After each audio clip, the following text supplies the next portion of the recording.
لله رب العالمين القائل في كتابه الكريم وهو أصدق القائلين أعوذ بالله من الشيطان الرجيم أرأيت الذي يكذب بالدين فذلك الذي يدعو اليتيم ولا يحض على طعام المسكين. الصلاة والسلام على سيدنا محمد وعلى آله وصحبه ومن تبعهم بإحسان إلى يوم الدين. اللهم افتح علينا فتوح العارفين واجعلنا خالصة لوجهك الكريم. ويا أحبابي واجعلنا ممن يستمعون القول فيتبعون أحسنه. الذي أنت مقصودي ورضاك مطلوبي أما بعد. حضرة الكرماء والفضلاء para alim ulama, para asatidz, tokoh masyarakat, wabil khusus Alhamdulillah Ustaz Yuryanto yang saya hormati.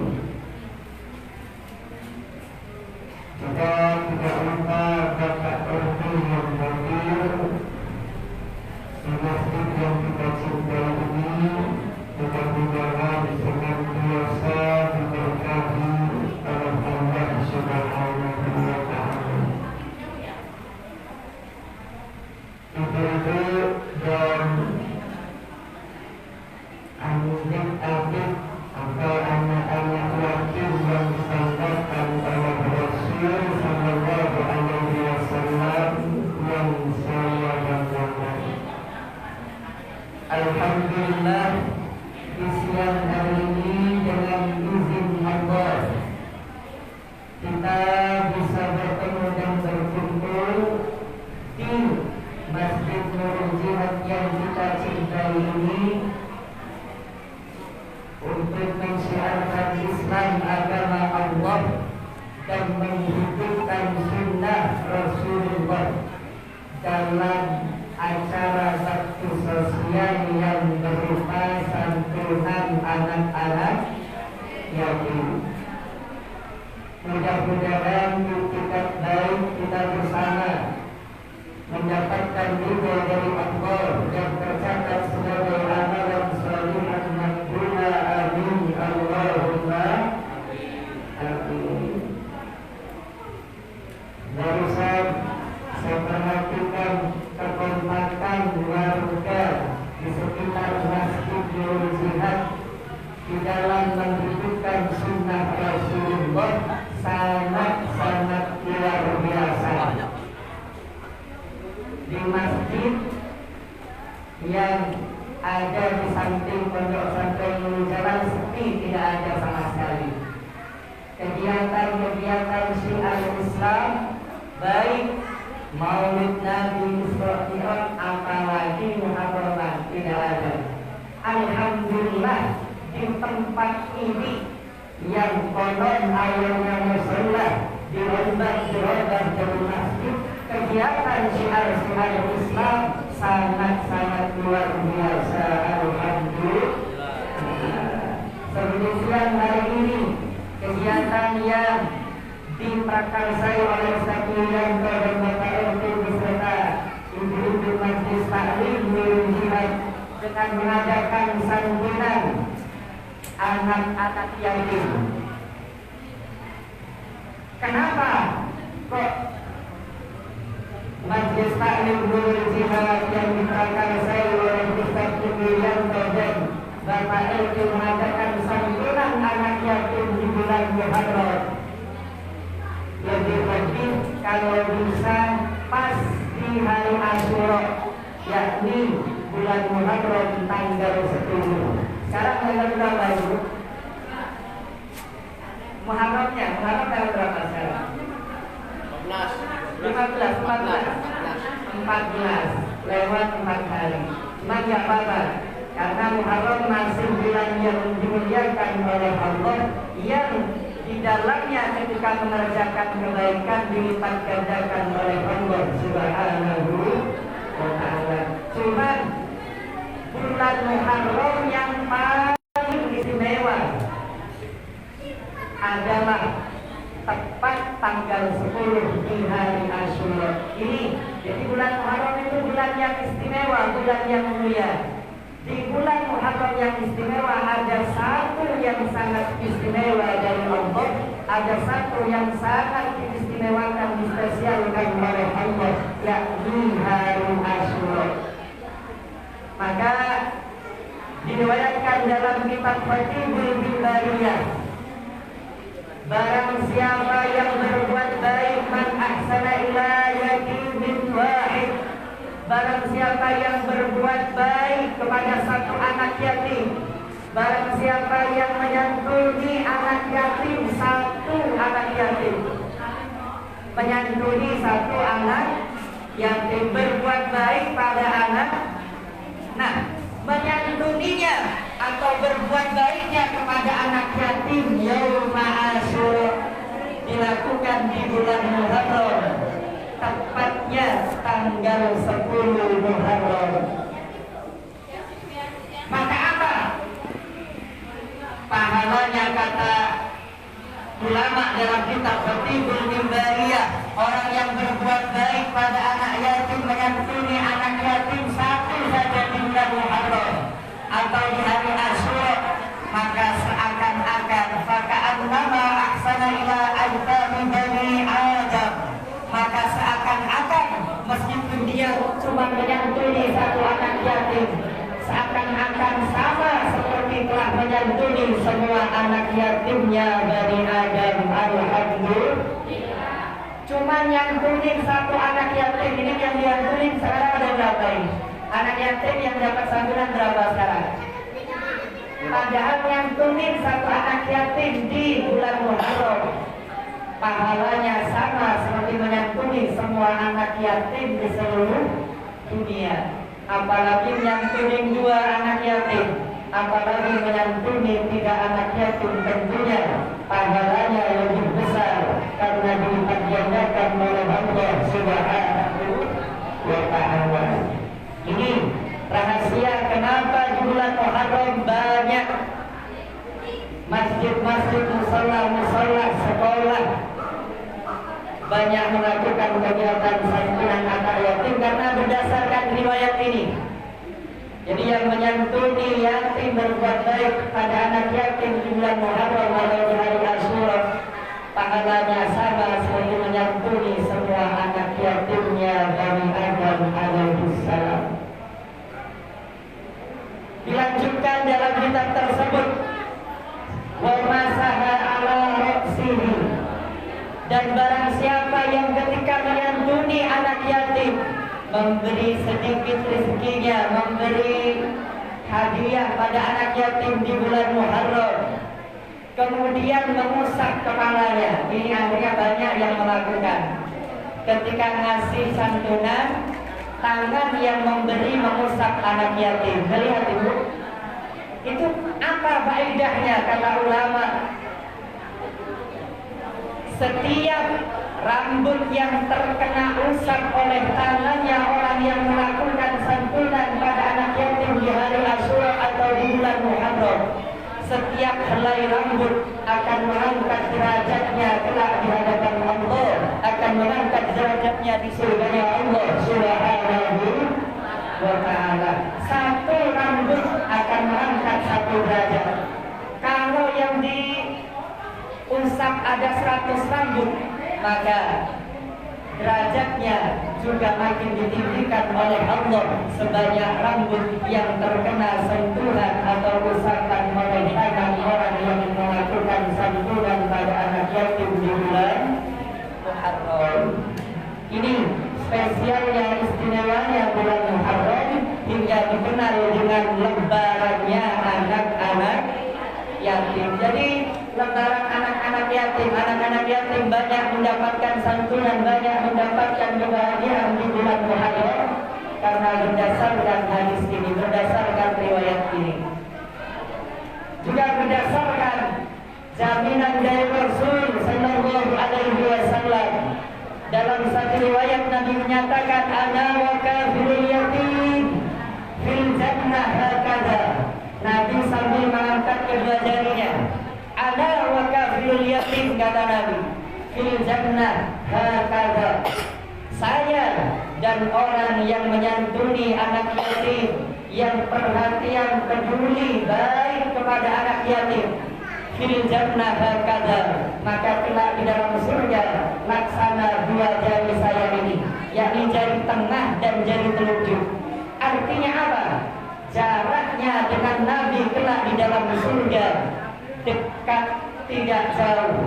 Karena sebab menyantuni anak yatim, posisi atau keberadaannya di surganya Allah ditinggikan derajatnya hingga dekat dengan Nabi sallallahu alaihi wasallam.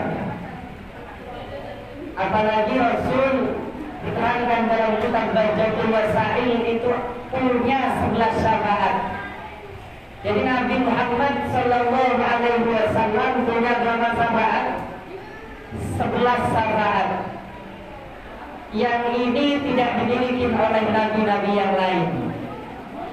11 syafaat ini khusus Rasulullah sallallahu alaihi wasallam, khusus Nabi kita Al-Mustafa sallallahu alaihi wasallam. Syafaat yang pertama yang dimiliki oleh Nabi sallallahu alaihi wasallam adalah syafaat terbesar bagi umat manusia kelak di padang mahsyar, yang terkenal dengan syafaatul uzma. Syafaatul uzma. Syafaatul uzma kelak nanti semua manusia mulai dari Nabi Adam sampai manusia terakhir hingga datangnya hari kiamat oleh Allah digiring di satu tempat, dikumpulkan di satu tempat yang namanya mauqif atau mahsyar.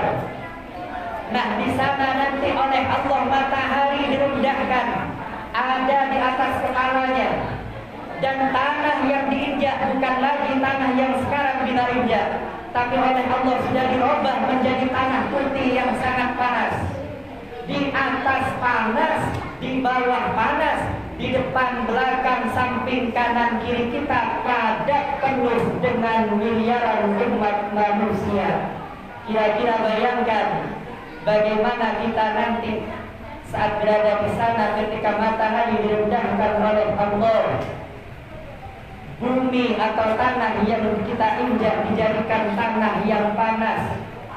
Di depan, belakang, kanan, kiri kita penuh dengan manusia yang berkumpul di sana. Kira-kira panas apa enggak? Pengap apa enggak? Jangankan nanti di sana. Ini musola padahal sudah ada atapnya, matahari enggak bisa masuk.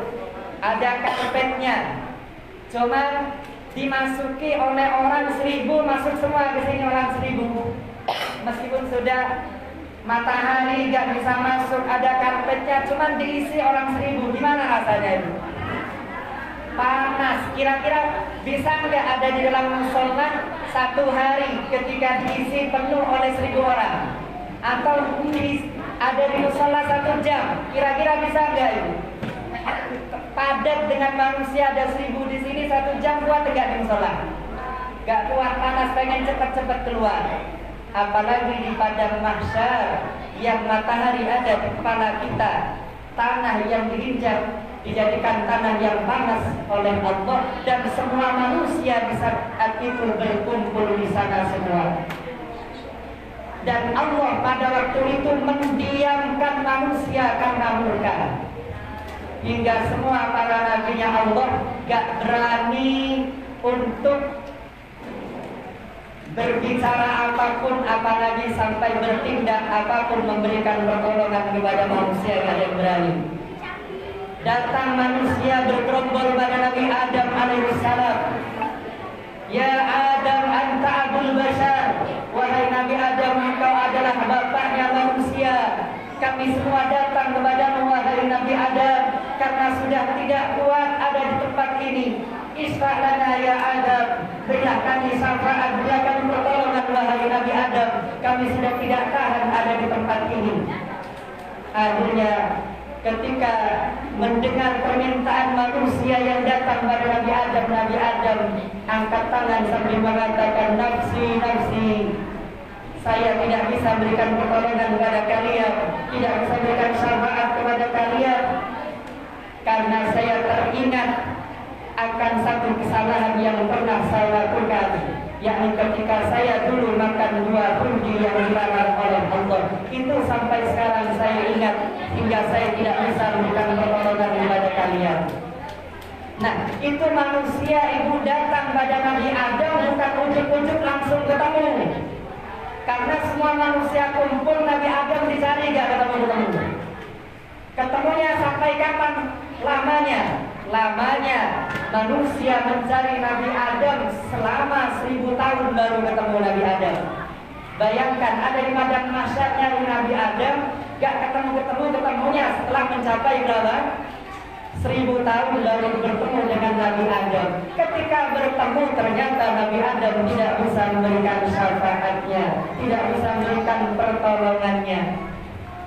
Hingga manusia yang datang pada Nabi Adam sedih, kecewa. Cuma Nabi Adam berikan petunjuk, wahai umatku, wahai kaumku, wahai manusia, coba datanglah pada Nabi Nuh.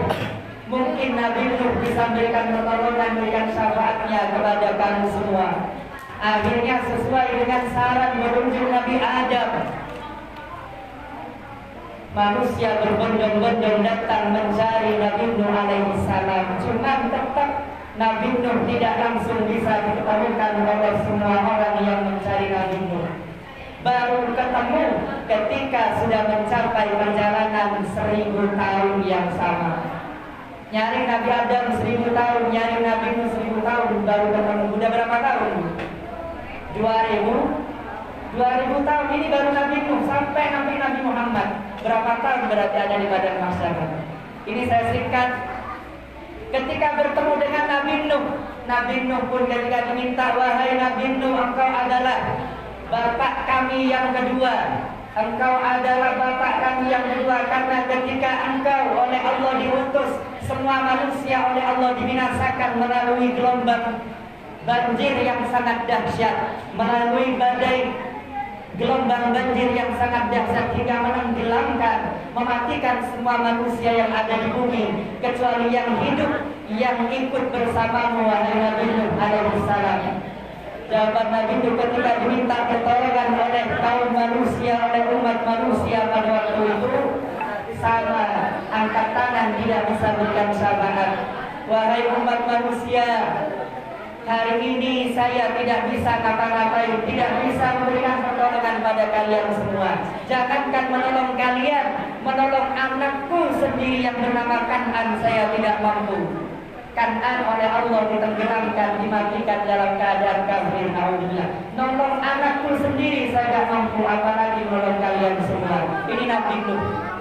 Akhirnya singkat cerita, oleh Nabi Nuh disuruh pada Nabi Ibrahim, oleh Nabi Ibrahim disuruh pada Nabi Musa, disuruh pada Nabi Isa. Pada puncaknya Nabi Isa menyuruh untuk mendatangi kekasih Allah yang paling dicintai oleh Allah, yakni Nabi kita Muhammad sallallahu alaihi wasallam. Nah, ketika umat manusia datang pada Nabi untuk minta syafaat kepada Nabi Muhammad, yang biasa dibaca ya Rasulullah, ya Nabi, ya Nabi, laka syafa'ah, ya Nabi. Ketika umat manusia nanti datang pada Nabi Muhammad untuk memohon syafaatnya, ya Rasulullah isfa' lana ya Habibana. Akhirnya apa? Ketika Nabi Muhammad didatangi oleh semua manusia untuk meminta syafaat pada Nabi Muhammad, Nabi Muhammad langsung tidak panjang lebar, tidak nunggu lama, langsung sujud di padang mahsyar. kepada Allah Subhanahu wa ta'ala. Nah, ketika Allah melihat Nabi Muhammad sujud, Allah langsung memerintah pada Muhammad, "Ya Muhammad, irfa' ra'saka." Wahai Muhammad, angkat kepalamu. Ngapain engkau sujud wahai Muhammad? Apapun yang kamu minta akan aku beri. Silahkan minta. Is'al. Muhammad, mintalah kepadaku maka akan aku beri. Akhirnya apa? Ya Allah, karena engkau mengatakan demikian, apapun yang aku minta akan engkau kabulkan ya Allah, maka aku minta izinkan aku ya Allah untuk memberikan syafaat kepada umatku, memberikan syafaat kepada umat manusia di padang mahsyar ini. Maka sebab syafaat Nabi Muhammad sallallahu alaihi wasallam, nanti orang-orang yang ada di padang mahsyar yang mendapatkan syafaat dari Nabi Muhammad, yang awalnya kepanasan, awalnya menderita, menjadi hilang seketika karena sebab syafaat Nabi Muhammad sallallahu alaihi wasallam. Ini syafaat Nabi Muhammad yang pertama. Sampai 5 nanti saya sampaikan. Syafaat Nabi Muhammad yang kedua adalah syafaat fi man istahaqqa dukhulan nar. Syafaatnya Nabi Muhammad kepada orang yang sudah divonis masuk neraka, cuman belum dilempar, belum dimasukin ke neraka. Ada orang setelah oleh malaikat ditimbang, setelah oleh malaikat di mizan ditimbang, ternyata banyak amal buruknya, banyak dosanya. Kalau banyak dosanya berarti divonis di mana? Di neraka. Nah, cuman sebelum oleh malaikat dilempar, dimasukkan ke neraka, oleh Nabi di stop. Wahai malaikat, stop dulu. Jangan lempar dulu, jangan masukkan dulu dia ke neraka. Kenapa wahai Muhammad? Ini sudah saya timbang tadi. Dan ketika ditimbang banyakkan dosanya, maka ia berhak untuk dimasukkan ke neraka. Enggak, saya enggak percaya. Coba ditimbang lagi. Coba timbang lagi wahai malaikat. Akhirnya apa? Ketika malaikat ngikutin yang diminta oleh Nabi Muhammad dengan menimbang lagi orang yang sudah harusnya dilempar ke neraka, ketika ditimbang lagi, Nabi Muhammad campur tangan atau Nabi Muhammad memberikan pertolongan. Dengan cara ketika ditimbang, Nabi Muhammad memasukkan kertas di timbangan yang sebelah kanan. Nabi Muhammad memasukkan kertas di timbangan yang sebelah kanan. Akhirnya apa? Ketika ditimbang ulang tiba-tiba berubah. Yang awalnya beratan timbangan yang sebelah kiri, banyakkan dosanya. Ketika ditimbang ulang ternyata beratan timbangan yang sebelah kanan, beratan amal kebaikannya. Ternyata apa rahasianya? Rahasianya karena Nabi Muhammad meletakkan kertas di timbangan tersebut yang isinya berupa bacaan salawat dari orang yang tadi hendak dilempar ke dalam neraka oleh malaikatnya Allah Subhanahu wa ta'ala. Ini belum masuk neraka, oleh Nabi ditolong agar tidak sampai masuk ke neraka. Syafaat yang ketiga dari Nabi Muhammad adalah syafaat bagi orang yang sudah disiksa di dalam neraka. Ada orang sudah disiksa di dalam neraka, akhirnya Nabi Muhammad turun ke dalam neraka. Nabi Muhammad masuk neraka agak panas, api neraka kalah dengan haibahnya Nabi Muhammad, dengan nurnya Nabi Muhammad. Jadi enggak bisa api neraka membakar, membikin panas Nabi Muhammad sallallahu alaihi wasallam. Akhirnya Nabi Muhammad nyari orang yang ada di neraka untuk diangkut ke surga, untuk diselamatkan oleh Nabi Muhammad masuk ke dalam surga ya Allah Subhanahu. Ini syafaat yang keempat, syafaat dari Nabi Muhammad bagi orang yang sudah masuk disiksa di dalam neraka. Syafaat yang kelima atau keempat, syafaat yang keempat, syafaat fi jama'atin yadkhulunal jannah bi ghairi hisab. Syafaat dari Nabi Muhammad adalah dengan cara memasukkan sekelompok orang ke dalam surga tanpa hisab. Amin. Mudah-mudahan kita termasuk ke dalam golongan yang mendapat syafaat dari Nabi Muhammad, masuk ke dalam surganya Allah di ghairi hisab, tanpa hisab. Amin. Allahumma amin. Nah, ini syafaat yang kelima nih yang kita bahas lagi. Syafaat yang kelima kata ulama adalah syafaatnya Nabi Muhammad fi raf'i darajatil jannah. Syafaatnya Nabi Muhammad kepada orang yang masuk ke dalam surga, tapi surganya masih kelas biasa. Surga itu ada 8 tingkatan. Surga ada berapa tingkatan Ibu? Ada 8. Ada 8 macam surga. Surga tertinggi ya surga Firdaus. Misalnya ada orang kita masuk ke dalam surga paling bawah, yang meskipun surga paling bawah itu sudah paling nikmat dibandingkan masuk dalam neraka. Misalnya masuknya kan kayak kita masuk JIS, ada yang VIP, ada VIP, ada yang tribun paling jauh. Tribun paling jauh itu udah gak nyaman udah. Yang kelihatan kayak pemain bola kalau nonton bola. Kalau yang di dekat itu enak spesial, biasanya para pejabat, presiden, gubernur ada di dekat VIP. Di surga juga demikian. Surga tertinggi yakni surganya para nabi dan para rasulnya Allah Subhanahu wa ta'ala. Di sana ya Nabi Muhammad dan para nabi yang lain. Misalnya kita masuk ke dalam surga, kelasnya kelas rendah, kelas bawah, cuman sebab nyantuni anak yatim, lebih-lebih nyantuni anak yatimnya di bulan Muharram, lebih-lebih pas di hari Asyura, pahalanya lebih besar lagi. Maka sesuai tadi riwayat yang nyantuni anak yatim di hari Asyura di bulan Muharram dan mengusap kepalanya, maka setiap helai rambut yang terkena belayan tangannya akan mengangkat derajatnya di surganya Allah. Satu rambut mengangkat 1 derajat. Kalau rambutnya semua udah gak bisa dihitung derajatnya. Maka pantas kalau Nabi mengatakan ana wa kabil yatim fil jannah hakala. Saya dengan orang yang menyantuni anak yatim, surganya nanti dekat dengan orang tersebut. Artinya apa? Orang yang menyantuni anak yatim, derajat di surganya sangat tinggi, dekat dengan Nabi Muhammad sallallahu alaihi wasallam. Alhamdulillah. Ini mungkin biasanya ada jam itu cukup. Ya, Abang, tadi saya dihubungi ketika mau khutbah Jumat, memang sebelumnya udah dihubungi, takut lupa.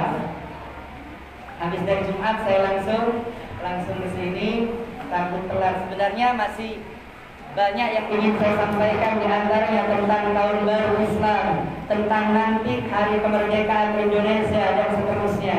Cuman karena hari ini adalah santunan anak yatim yang tujuan utamanya adalah memberikan kegembiraan, memberikan kebahagiaan kepada anak-anak yatim, yang mana anak-anak itu pengennya cepat-cepat main, benar? Kalau anak-anak pengennya cepat-cepat main, cepat-cepat pulang, betul dia? Pengen cepat-cepat main, cepat-cepat pulang. Ini biasa, watak manusia. Memang ketika kecil itu semuanya senang main. Yang nggak biasa, yang aneh kalau ada orang tua, udah tua, kakek-kakek, nenek-nenek, kayak anak-anak main. Nah itu yang nggak benar. Kalau anak-anak main di mana aja itu udah biasa, karena sudah tabiat dari Allah. Allah sudah menskenariokan ketika kecil memang permainan dunia itu. Dunia laibun kata Allah, permainan. Maka anak kecil memang senangnya bermain. Ini untuk tetap bisa memberikan kebahagiaan, tidak mengurangi kebahagiaan mereka. Saya akhiri yang bisa saya sampaikan pada siang hari ini dengan permohonan dari Allah. Mudah-mudahan dengan permohonan kepada Allah, mudah-mudahan semua niat baik kita, semua niat baik Ustaz Nuri, Pak RT dan semua ibu dan para jamaah sekalian, intikat baiknya, amaliyah baiknya, langkahnya ke majelis ini tercatat oleh Allah dengan amalan salihah makbulah yang bisa menjadi penyebab menyelamatkan kita nanti di padang mahsyar, menjadi penyebab menyelamatkan kita di alam kubur di akhirat, dan menjadi penyebab nanti kita bisa masuk ke dalam surganya Allah, berkumpul dengan Rasulullah. Amin Allahumma amin.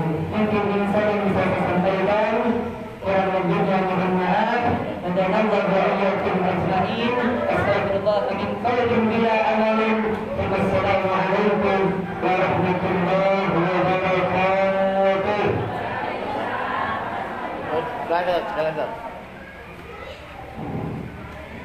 Mari kita akhiri kegiatan yang penuh dengan rahmat dan berkah dari Allah ini, serta kita Rasulullah ini kita awali dengan doa agar makin menambah keberkahan, makin menambah rahmat dari Allah Subhanahu wa ta'ala. Astagfirullahaladzim. Bismillahirrahmanirrahim. Alhamdulillah rabbil alamin. حمد الشاكرين حمد الداعين حمد الأنبياء والمرسلين الحمد لله والمزيد ربنا لك الحمد لك الشكر كما ينبغي لجلالك الكريم بك سلطان. اللهم صل على سيدنا محمد الفاتح لما أغلق وخاتم لما سبق نصير الحق بالحق والهادي إلى صراطك المستقيم وعلى آله حق قدره الدار العظيم. صلاة تنجينا بها من جميع الأهوال والآفات، تقضي لنا بها جميع الحاجات، وتطهرنا بها من جميع السيئات، وترفعنا بها عندك على الدرجات، تذكرنا بأقصى الغاية من جميع الخيرات في الحياة وبعد الممات. اللهم إنا نسألك من خير ما سألك رسولك ونبينا محمد عبدك ورسولك، ونعوذ بك من شر ما استعاذك من سيدنا ونبينا محمد عبدك ورسولك. اللهم يا غني يا حليم يا مجيب يا معين يا رحيم يا ودود أغننا بحلالك عن حرامك وبطاعتك عن معصيتك فضلك عن معصيتك. ربنا هب لنا من أزواجنا وذرياتنا قرة أعين واجعلنا للمتقين إماما. اللهم اجعلنا وأهلنا وأولادنا وتلاميذنا ya Allah, jadikan kami semua, keluarga kami, anak-anak kami semua, وتلاميذنا dan murid-murid kami semua min ahli ilmi wa ahli khair, ahli ilmu dan ahli kebaikan ya Allah, min ahli ibadah wa taqwa, ahli ibadah dan ahli taqwa kepadamu ya Allah. Wala taj'alna wa iyyahum min ahli jahli wa syarri wa dhalim. Jangan jadikan mereka semua ya Allah orang-orang yang bodoh, ahli kejahatan dan kesesatan. Birahmatika ya arhamar rahimin. Rabbana atina fid dunya hasanah wa fil akhirati hasanah wa qina adzaban nar. Subhana rabbika rabbil izzati amma yasifun. Salamun 'alal mursalin. Alhamdulillahi rabbil alamin. Al-Fatihah.